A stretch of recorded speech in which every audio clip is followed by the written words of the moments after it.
kelding? Kim chaqirdi seni? Balki Azizni mendan ayirish uchun kelgandirsan.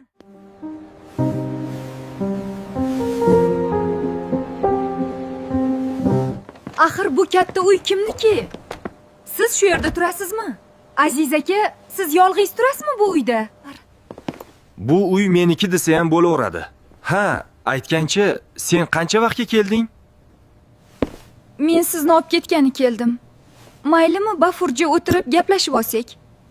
Aziz aka, bu uy o'sha o'ris ayolingizning uyi, to'g'rimi? Lobar, buni men senga qanday tushuntirsam ekan? Kel, undan ko'ra bugun damingni ol.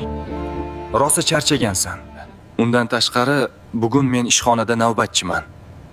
Ertaga senga yotig'i bilan tushuntirib beraman. Unda sen yotib damingni ol.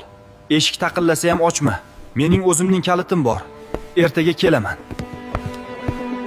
Baribir tez orada Aziz akamni O'zbekistonga olib ketaman.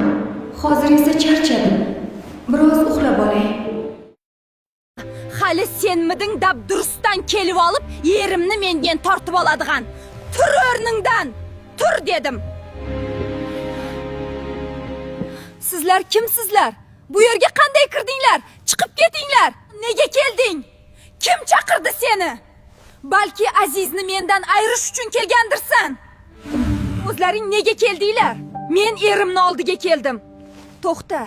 Meni oilamni buzmoqchi bo'lgan senmisan? Ko'p gapirma. Yaxshilikcha sen tezda narsalaringni yig'ishtir. Bu ikki yigit seni aeroportga kuzatib qo'yishadi.